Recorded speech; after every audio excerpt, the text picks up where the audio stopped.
Hi friends, இன்றைக்கி நம்ம பார்க்க போகிறது ஒரு எம்மியான ஃப்ரெஷ் சிக்கன் சாசேஜ் பொட்டேட்டோ போட்டு செமையான ஒரு ரோஸ்ட் பண்ண போகிறோம். இது வந்து ரொம்ப ரொம்ப ரொம்ப எம்மியாக இருக்குங்க. இந்த ரெசிபியை பார்க்குறதுக்கு முன்னாடி நம்ம சேனலை இன்னும் சப்ஸ்கிரைப் பண்ணாத ஃப்ரெண்ட்ஸ் கண்டிப்பாக சப்ஸ்கிரைப் பண்ணுங்கள். கத்தார் தமிழ் பொண்ணு சேனலை லைக் பண்ணி உங்களோட ஃப்ரெண்ட்ஸ் அண்ட் ஃபேமிலி கூடவும் ஷேர் பண்ணிக்கோங்க. இப்போது இந்த சாசேஜ் ரோஸ்ட் பண்ணுறதுக்கு சிக்கன் சாசேஜ் எடுத்துக்கோங்க. இது வந்து ஃப்ரெஷ் சிக்கன்.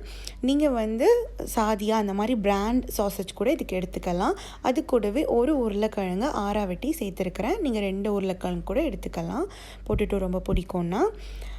என்னோடய சாசேஜில் வந்து சால்ட்டும் பெப்பரும் இருந்துச்சு, அதனால நான் இதில் சால்ட்டு போடலை. நீங்கள் இல்லைன்னா இதில் போட்டுக்கலாம்.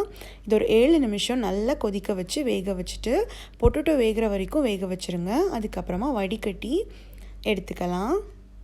இந்த தண்ணி வந்து கிரேவி வைக்கிறதா இருந்தால் நீங்கள் எடுத்து கூட யூஸ் பண்ணிக்கலாம். நான் வந்து கிரேவி பண்ணாதனால போட்டுட்டேன். இப்போ 2 ஸ்பூன் ஆயிலில் ஒரு வெங்காயத்தை போட்டு நல்லா வதக்கிடலாம். நான் வந்து கோகனட் ஆயிலில் குக் பண்ணேன். ரொம்ப ரொம்ப நல்லா இருந்து, நீங்களும் அதுவே யூஸ் பண்ணுங்கள். இது வந்து கீ ரைஸ். எனக்கு ரொம்ப ரொம்ப பிடிக்கும் கீ ரைஸ். இது எப்படின்னா, சிம்பிளாக சொல்லணும் அப்படின்னா, ஒரு 3 ஸ்பூன் கீ எடுத்துக்கோங்க. அதில் முழு கரம் மசாலா என்னெல்லாம் இருக்குதோ, பட்டை, கிராம்பு, ஏலக்காய், சோம்பு என்னென்ன இருக்குதோ எல்லாத்துலேயும் கொஞ்சம் போட்டுக்கலாம். போட்டுட்டு அது நல்லா பொரிஞ்சதும் கொஞ்சம் கேஷ்யூ நட்டும் போட்டு பொரிய வச்சுருங்க.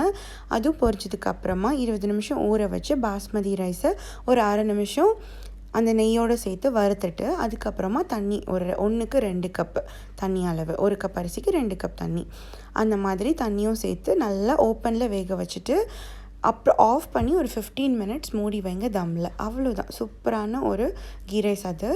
இப்போ வந்து சிக்கன் சாசேஜை வந்து நான் வந்து 2ஆக உடைச்சு எடுத்துக்க போகிறேன். நீங்கள் வேணும்னா ரவுண்டாக கூட கட் பண்ணிக்கலாம். எவ்வளோ நல்லா வெந்திருக்கு பாருங்கள்.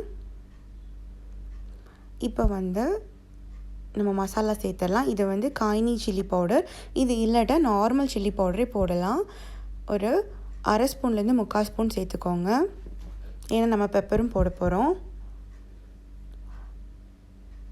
இது வந்து ஒரிகனோ. ஏதாவது ஒரு ஹெர்ப்ஸ் போட்டால் நல்லா ஃப்ளேவராக இருக்கும். நான் வந்து ஒரிகனோ இருந்தனால அது போட்டேன். அப்படி இல்லாட்டா நீங்கள் வந்து பார்ஸ்லி இல்லைன்னா நம்ம கஸ்தூரி மேத்தி கூட போடலாம். ரொம்ப ரொம்ப நல்லாயிருக்கும். இப்போ வந்து நல்லா அதை ஒரு மிக்ஸ் கொடுத்துடலாம். இது நல்லா வதங்கினதுக்கப்புறமா நம்ம ஒரு 90% இதை குக் பண்ணி எடுத்துருக்கணும். அப்போ தான் இதில் ரோஸ்ட் பண்ணும்போது ரொம்ப நல்லாயிருக்கும். நான் வந்து இந்த மாதிரி உடச்சி எடுத்திருக்கேன். உருளைக்கிழங்கு 90% குக் பண்ணிடுங்க, அப்போ தான் நல்லாயிருக்கும்.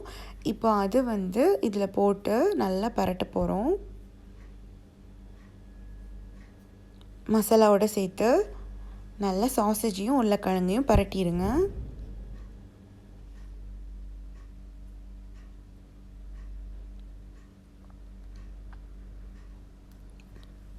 இப்போ நல்லா மிக்ஸ் பண்ண அப்புறமா மஞ்சப்பொடி 1/4 ஸ்பூன் போட்டு அதையும் மிக்ஸ் பண்ணிக்கோங்க. இதுக்கு எல்லோ பவுடர் தேவைன்னே இல்லை, மஞ்சப்பொடி இருந்தாலும் நம்ம போடுறோம், ஏன்னா ரொம்ப ரொம்ப நல்லது.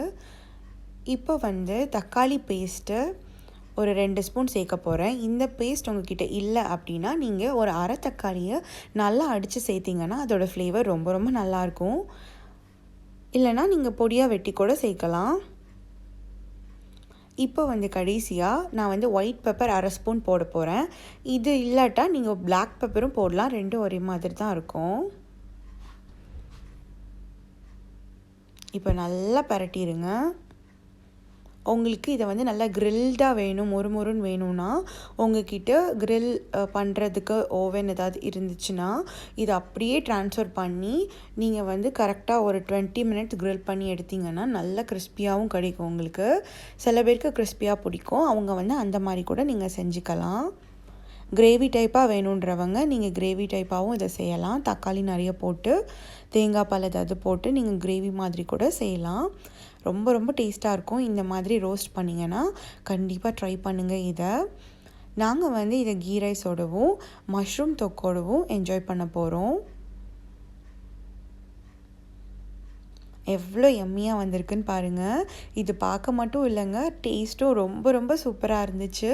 நீங்கள் கண்டிப்பாக ட்ரை பண்ணி பார்த்துட்டு எப்படி இருக்குன்னு கமெண்டில் சொல்லுங்கள். இந்த ரெசிபி பிடிச்சதுன்னா லைக் பண்ணுங்கள். தேங்க்ஸ் ஃபார் வாட்சிங். Keep smiling.